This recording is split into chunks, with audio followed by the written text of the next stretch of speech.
함께 보실 말씀은 디모데전서 2장 1절에서 7절 말씀입니다.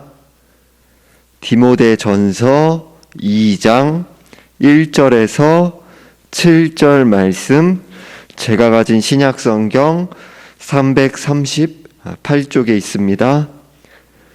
디모데전서 2장 1절에서 7절 말씀을 봉독하겠습니다. 그러므로 내가 첫째로 권하노니 모든 사람을 위하여 간구와 기도와 도고와 감사를 하되 임금들과 높은 지위에 있는 모든 사람을 위하여 하라. 이는 우리가 모든 경건과 단정함으로 고요하고 평안한 생활을 하려 함이라. 이것이 우리 구주 하나님 앞에 선하고 받으실 만한 것이니, 하나님은 모든 사람이 구원을 받으며 진리를 아는 데에 이르기를 원하시느니라. 하나님은 한 분이시요 또 하나님과 사람 사이에 중보자도 한 분이시니 곧 사람이신 그리스도 예수라. 그가 모든 사람을 위하여 자기를 대속물로 주셨으니 기약이 이르러 주신 증거니라. 이를 위하여 내가 전파하는 자와 사도로 세움을 입은 것은 참말이요 거짓말이 아니니, 믿음과 진리 안에서 내가 이방인의 스승이 되었노라. 아멘. 기도드리겠습니다. 하나님 아버지, 오늘도 주의 은혜 가운데 우리 주 예수 그리스도의 중보자 되심에 대해 알아가게 하시니 감사드립니다.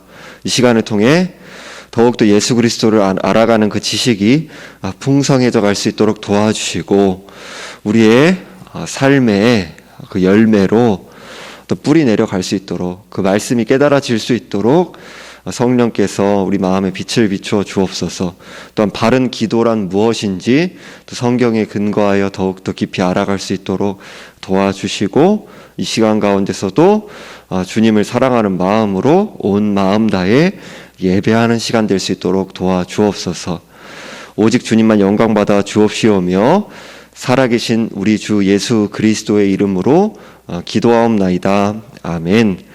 1절에서 그러므로 내가 첫째로 권하노니 모든 사람을 위하여 간구와 기도와 도고와 감사를 하되라고 말씀합니다.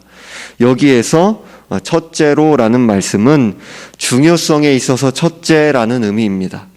바울은 지금 기도가 얼마나 중요한 일인지를 말씀하고 있습니다. 모든 사람을 위해 기도하라고 합니다. 기도의 규모가 얼마나 큰지를 말씀합니다. 바울은 네 종류의 기도를 말씀하고 있습니다. 물론 네 종류의 기도가 간단하게 분류되는 것은 아닙니다. 먼저 간구란 긴급한 것에 대한 기도를 의미합니다. 성도의 기도는 절실한 것이 있을 때 간절히 구하게 됩니다. 그러나 성도의 기도는 자기가 원하는 것을 얻기 위하여 때를 쓰는 것이 아닙니다. 오히려 성도는 간절히 기도하며 하나님의 뜻을 이해하고 하나님의 뜻에 순종하려는 의지가 새롭게 되고 힘을 얻게 됩니다. 이어서 기도는 일반적인 것에 대해 하나님께 알리고 구하고 하나님과 교제하는 것입니다. 성도는 특별한 구체적인 어떤 일이 없을 때에도 하나님과의 교제로, 영혼의 호흡으로 삶에서 기도를 정기적으로 드려야 합니다. 항상 기도하는 삶을 통해 우리는 하나님과 동행합니다. 심지어 하나님을 자주 생각하면서 신실하게 생활하는 것도 생활의 기도라고 할 수 있습니다. 우리 주 예수 그리스도께서는 기도 생활에 신실하셨고, 특히 사역의 중요한 고비마다 기도에 전념하셨습니다. 또 예수께서 가르쳐 주신 기도의 중요성은 하나님의 뜻을 깨닫고 하나님을 의지하여 순종의 삶을 살아가는 것이고, 낭망하지 않고 지속적으로 기도하는 것입니다. 기도가 지속되는 동안 성도는 하나님의 뜻을 분별하게 되고 기도를 통해 성령께 진리를 깨달아가는 은혜를 구하고 진리에 대한 지식을 배워갈 수 있습니다. 도걸한 억울한 일에 대한 기도 또는 남을 위한 기도를 의미합니다. 즉 기도하면서 자신 또는 남의 사정을 하나님께 호소한다는 뜻입니다. 한국 교회에서 흔히 사용하는 중보기도라는 말은 이따가도 살펴보겠지만 유일한 중보자 되시는 예수 그리스도께만 사용될 수 있는 말이고 우리는 도고기도, 이웃을 위한 기도라는 표현을 사용해야 합니다. 감사기도는 성도가 하나님 앞에서 가져야 할 기본적인 마음가짐과 자세라고 할 수 있습니다. 구원의 은혜를 입은 자로서 마땅히 가지게 되는 마음입니다. 우리는 오직 전적인 하나님의 은혜로 구원 얻는 믿음을 소유하게 됩니다. 거룩한 하나님 앞에서 세상에 죄 가운데 허덕이는 자신의 연약한 모습을 성령의 은혜로 깨닫게 되고 그리스도를 구원자이시며 주님으로 믿는 은혜로 구원을 받은 성도가 됩니다. 오직 그리스도 외에는 내가 소망이 없구나. 그리스도의 그 전적인 그 구속의 은혜로만 구원받을 수 있구나 라는 것을 자신의 그 죄와 비참함을 깨달아지게 되고 그리스도를 의지하게 되는, 그리스도께 믿음으로 나아가게 되는 그 믿음으로만 구원받게 될 수 있는 것이죠. 올바른 신앙을 소유한 성도라면 기도를 하지 않으려고 작정을 해도 그렇게 할 수가 없습니다. 자동적으로 된다는 말이 아닙니다. 참된 기도는 인간에게서 발생하는 억지가 아니라 성도의 삶에서 결코 분리할 수 없는 당연히 우러나오는 성격을 지니고 있기 때문입니다.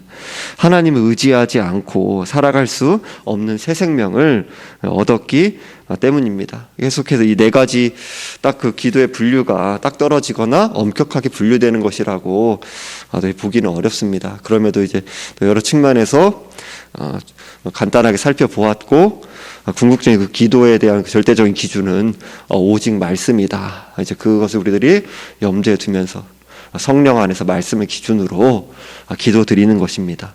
2절에서 임금들과 높은 지위에 있는 모든 사람을 위하여 하라.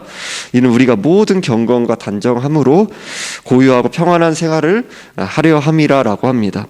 1세기 로마 문화의 상황 속에서 임금들과 높은 지위에 있는 사람들을 위한 기도는 쉽지 않았습니다. 이들은 대부분 그리스도인들을 핍박하는 사람들이었기 때문입니다. 따라서 본문의 권면은 예수께서 가르쳐 주신 원수 사랑의 정신이 담겨 있다고 볼 수 있습니다. 성도들이 임금들과 높은 지위에 있는 사람들, 즉 세속 국가의 지도자들을 위해 기도해야 하는 근본적인 이유는 이들의 공권력 가운데 교회를 위한 기능이 존재하기 때문입니다. 고요하고 평안한 생활을 하려 함이니라 라고 합니다. 평안한이란 말은 외적인 소동으로부터 자유로운 생활을 가리킵니다. 고요한이란 우리의 내적 본질을 가리킵니다. 그렇다면 바울은 교회들이 세속국가의 간섭이나 갈등을 야기시키는 폭력의 간섭 없이 하나님을 경배할 수 있기를 바란 것입니다. 지상교회에 속한 성도들은 어떤 경우에도 물리적인 힘을 행사하지 않습니다. 본질상 외부에 누군가가 폭력을 행사한다 해도 폭력으로 대응할 수 없는 것입니다. 결국 폭력에 폭력으로 맞서는 것은 또 다른 폭력의 형태에 지나지 않기 때문입니다. 설령 물리적인 힘을 행사할 능력이 있다고 한다 하더라도 주님께 모든 것을 내어 맡기며 원수를 위해 기도하고 힘으로 대응하지 않는 것이 성도의 자세입니다. 예수 그리스도께서는 악한 인간들에 의해 모진 고난을 당하시면서도 어떠한 폭력도 행사하지 않으셨습니다. 힘이 있으심에도 그렇게 하시지 않으신 것이죠. 구약시대의 모든 선지자들이 그랬고 신약의 사도들이 그랬습니다. 오늘날을 살아가는 교회인 성도들 역시 동일한 자세를 유지할 수 있는 은혜를 구하며 씨름해야 합니다. 모든 경건과 단정함으로 라고 합니다. 경건함과 단정함은 목회 서신에서 매우 중요한 단어들입니다. 진리를 따르는 성도들이 반드시 갖추어야 하는 것으로 나타납니다. 경건함이란 신앙의 진정성을 가늠하는 요소인데 그리스도인이 이 땅에 사는 동안 삶을 통해 드러나야 하는 모습을 한 단어로 요약한 것입니다. 구약 성경에서 경건함이란 첫째로 여호와의 언약에 대한 충성이 삶으로 나타나는 것을 의미합니다. 둘째로 하나님에 대한 참된 지식에서 비록되는 것을 가리킵니다. 하나님에 대한 지식이 없는 경건함은 겉만 치장한 껍데기거나 인간의 기준에 윤리가 만든 불완전한 것입니다. 셋째로 구약의 경건함에는 여호와에 대한 건강한 두려움을 강조하고 있습니다. 이 두려움의 본질은 하나님께 가까이 가고 싶은 갈증입니다. 보통 두려움은 대상으로부터 멀어지게 하는데 경건함으로부터 비롯된 두려움은 하나님의 경외함으로 오히려 가까이 가게 합니다. 정리하면 경건함이란 구약의 중심 사상인 언약에 대한 충성과 하나님에 대한 바른 지식과 하나님에 대한 올바른 두려움에서 비롯되어 더욱 강한 충성과 더 깊은 지식을 갖게 하고 하나님께 가까이 나아가게 하는 것을 가리킵니다. 근데 이것이 우리의 인간 본성상 우리 힘과 능력으로는 하나님께 가까이 나아갈 수가 없는 것이죠. 그런 마음을 가질 수도 없고 가지려 하지도 않죠. 그런데 경건함은 중보자이신 예수 그리스도의 연합을 통해 빚어지는 것입니다. 오직 구원신앙을 소유한 자만이 그 참된 경건함으로 나아갈 수 있는 것입니다.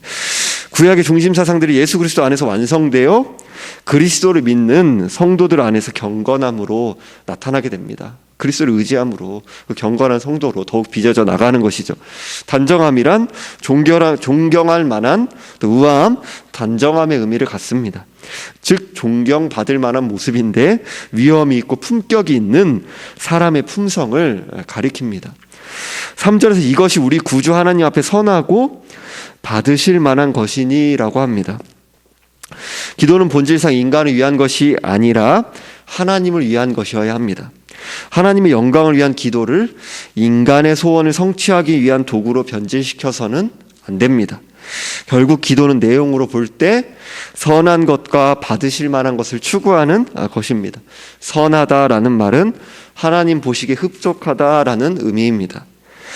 받으실 만한 것이라는 말은 하나님의 눈에 통과될 만한 일이라는 말입니다. 그러므로 성도는 성경을 통해 참된 기도를 배워 익혀나가지 않으면 안 됩니다. 계시된 말씀에서 벗어난 모든 기도는 타락한 인간들의 종교성에 불과한 것입니다. 타락한 종교성으로는 결코 하나님을 영화롭게 할 수 없습니다. 성숙한 성도들은 자신의 마음에서 내키는 대로 하는 기도가 아니라 오직 성경을 기준으로 하나님께서 원하시고 요구하시는 기도를 하지 않으면 안 됩니다. 또한 하나님 앞에라고 합니다. 우리는 하나님 앞에 선하고 받으실 만한 것을 추구하는 기도와 삶을 살아갈 수 있는 은혜를 구하고 자신을 살피며 살아가야 합니다. 4절에서 하나님은 모든 사람이 구원을 받으며 진리를 아는 데에 이르기를 원하시느니라 라고 합니다.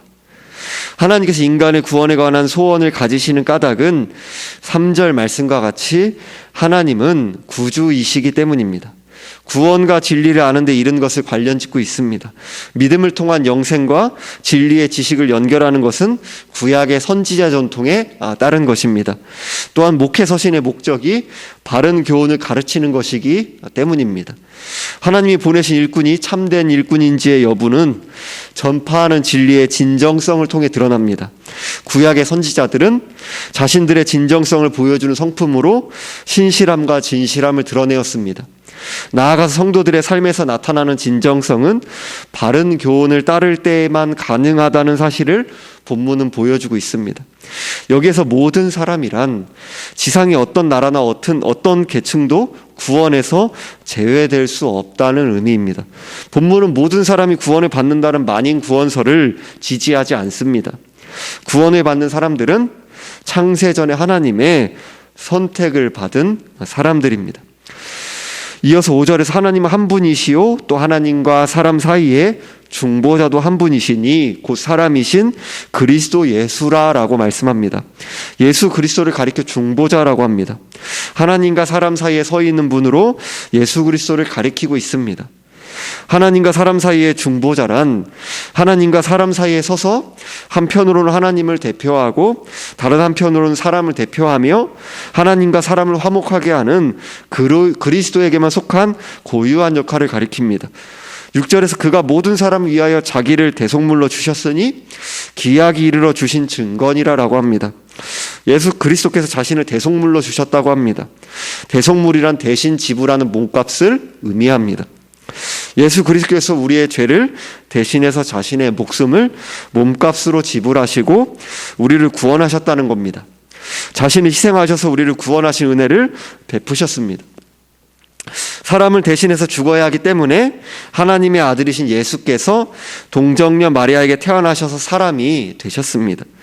우리는 보통 예수님의 십자가의 죽음으로 내가 죄에서 구원받고 천국에 간다라고 생각하기 쉽습니다. 우리에게 필요한 것은 그저 예수님의 십자가 죽음뿐이고 그것만 믿으면 된다고 생각합니다. 그러나 기독교 신앙은 그렇게 간단한 것이 아닙니다. 자기를 대속물로 주셨으니라는 말씀에는 십자가 죽음을 당연히 포함하지만 더 넓게는 예수님의 모든 삶이 포함된 죽음을 가리킵니다. 사람으로 태어나시고 세례를 받으시며 활동하시고 죄인들에게 고난을 받으시며 죄를 전혀 짓지 않으시고 모든 율법에 다 순종하셔서 하나님의 기뻐하시는 뜻에 따라 자원하여 순종하셔서 십자가에 죽기까지 예수님의 전 인격과 삶이 포함되어 있습니다.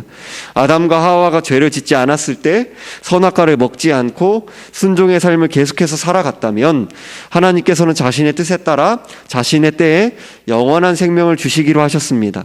그것을 행위 언약이라고 부릅니다. 아담과 하와가 실패한 행위 언약을 예수 그리스도께서 죄를 전혀 짓지 않으시고 하나님의 말씀에 모두 순종하셔서 성취하셨습니다. 그리고 우리에게 영원한 생명을 주셨습니다. 예수님께서 하나님의 모든 뜻에 순종하신 것을 가리켜 능동적 순종이라고 부릅니다. 또한 아담과 하와가 죄를 짓고 받게 된 죄의 책임에 대해 십자가에서 자신의 목숨을 내어주시며 우리가 하나님께 받아야 하는 선택받은 백성이 받을 모든 하나님의 진노와 저주를 예수 그리스도께서 십자가에 다 받으시고 하나님께 버림받는 고통을 당하셔서 우리의 죄값을 치르셨습니다. 예수 그리스도께서 십자가에서 고난당하신 것을 가리켜 수동적 순종이라고 부릅니다. 예수 그리스도는 십자가에서 죽으심을 우리의 죄의 형벌을 담당하셨고 우리가 하나님 앞에 의로운 자로 설 수 있도록 전생에 동안 모든 율법을 완전하게 지키는 의로운 삶을 사셨습니다. 예수님의 삶과 죽음의 완전한 순종을 통해 그 대리속죄가 내 죄를 완전히 용서받게 하고 더 나아가 나를 의롭다고 여김받게 하고 영원한 생명을 주신 것입니다. 내가 나의 삶과 구원을 책임질 수 있다는 누더기 같은 교만의 옷을 벗어버리고 예수 그리스도께서 내 죄를 대신해서 십자가에서 죽으시고 부활하신 나의 구원자이실 뿐만 아니라 내 모든 삶의 영역에 주님 되시는 분으로 믿음으로 구원과 죄 용서함을 받아야 합니다. 기약이 이르러 주신 증거니라라고 합니다. 여기에서 기약이 이르러라는 말씀은 원문으로 아주 적절한 때에 이루어졌다라는 뜻입니다. 즉 하나님께서 예정하신 일이 어김없이 발생하는 지정된 시간을 가리킵니다. 그런데 이 시간을 가리켜 복수형으로 쓰이고 있습니다.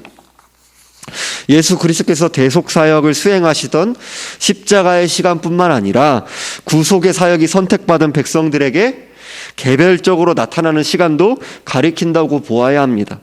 예수 그리스도의 죽음이 구원 역사의 관점에서 볼 때 가장 적절한 시간에 이루어진 것처럼 각 사람을 위한 구속의 효과도 각 사람에게 예정된 바로 그 시간에 증거로 나타납니다. 7절에서 이를 위하여 내가 전파하는 자와 사도로 세움을 입은 것은 참말이요 거짓말이 아니니 믿음과 진리 안에서 내가 이방인의 스승이 되었노라라고 합니다. 바울은 본문에서 자신이 이방인의 스승이라는 사실을 강조해 말하고 있습니다. 베드로도 이방 지역의 복음을 전파했고 바울도 유대인들에게 복음을 증거했습니다. 그럼에도 바울은 자기를 이방인의 스승이라고 강조해 말하고 있습니다. 사도행전 9장에서 아나니아에게 주님께서 박해자였던 눈먼 사울, 즉 바울에게 찾아가라고 말씀하셨습니다. 사도행전 9장 15절에서 주께서 이르시되 가라, 이 사람은 내 이름을 이방인과 임금들과 이스라엘 자손들에게 전하기 위하여 택한 나의 그릇이라 라고 합니다. 바울은 이방 가운데 예수 그리스도의 복음을 증거하는 이방인의 사도로 부름받은 것입니다. 뿐만 아니라 바울은 이방 지역에서 태어났습니다. 바울은 이방인들 가운데 하나님을 믿게 되는 자들은 이방 종교 사상을 철저히 배격해야 한다는 사실을 이방 지역에서 살아갔던 그 배경, 그 지식을 갖고 있기 때문에 더욱더 잘 알았을 것입니다. 과거의 잘못된 신앙을 명백히 정리하지 않고 얼버무리게 되면 혼합주의 사상이 일어날 수밖에 없습니다. 오늘날 우리도 이방인 중에 이방인이라고 할 수 있습니다. 오늘날의 대부분의 우리는 교회에서 어려서부터 성경과 건전한 교리를 철저하게 배우는 기회를 얻지 못했습니다. 가정에서도 대개는 진정으로 경건한 삶을 살아가는 방법을 익히지 못했습니다. 우리는 교회와 가정에서 기독교 문화를 접하면서도 학교에서는 세상의 가치를 배우고 무비판적으로 답습하는 모습으로 대부분 살아왔습니다. 우리가 바른 신앙과 교리에 대해 깨닫는다고 해도 우리의 사고 속에는 세속적인 가치관으로 얼룩진 사상들이 가득 차 있습니다. 따라서 우리는 하나님을 믿으면서 인본주의적이고 비성경적인 것들을 철저하게 제거해 가지 않으면 안 됩니다. 우리 자신뿐만 아니라 우리의 자녀들에게도 이러한 신앙교육을 시키기에 힘써야 합니다. 성령께서 우리 마음의 빛을 비추셔서 지금까지 형성된 신앙과 가치체계를 점검할 수 있는 은혜를 주시기를 간구해야 합니다. 믿음은 반드시 진리와 함께 가야 합니다. 진리에 근거한 참 신앙으로 세워지는 우리 모두와 교회와 가정 되기를 바랍니다. 기도드리겠습니다. 하나님 아버지, 우리의 유일한 그 중보자 되시는 그 예수 그리스도의 율법을 완벽하게 순종하신 그 전생에 하나님께 자원하여 그 십자가에 죽기까지 자신을 내어주신 그 예수 그리스도의 온전하신 그 순종과 그로 인해서 우리에게 율법의 의를 이루사 그 또 우리가 그 의롭게 여길 수 있는 그 의를 이루셔서 우리에게 그 의를 전가시켜 주시고 또 십자가에서 그 죽기까지 우리가 받아야 되는 그 죄의 책임을 하나님의 진노와 저주를 다 받으사 우리가 받아야 되는 그 모든 형벌을 다 받으신 그 은혜로 말미암아 오직 그리스도를 나의 구원자의 주님으로 믿는 믿음으로 말미암아 구원 얻는 신앙을 얻게 하시니 감사합니다. 온 성도들에게 이런 구원 신앙을 참으로 내가 가지고 있는가 점검할 수 있도록 성령께서 마음에 빛을 비추어 주시고 오직 내게는 아무런 소망이 없고 어떠한 그 작은 죄만으로도 우리 원죄를 또 어머니의 뱃속에서부터 가지고 태어나는 전적으로 타락한 전적으로 무능력한 존재로 멸망을 향해 갈 수밖에 없는데 오직 그리스도의 의를 의지하는 것 외에는 오직 그리스도를 믿음으로 나아가는 것 외에는 소망이 없다라는 것이 우리 안에 진정으로 믿어지고 구원 얻는 그 믿음을 소유함으로 참 구원 신앙에 이르를 수 있도록 온 성도가 온 우리 교회에 나온 사람들 모 한 사람 한 사람 주께서 주장하여 주셔서 구원 얻는 신앙을 소유하게 하여 주옵소서. 그러함으로 명목상의 성도가 아니라 참 성도요 참 신자가 될 수 있도록 은혜를 베풀어 주옵소서.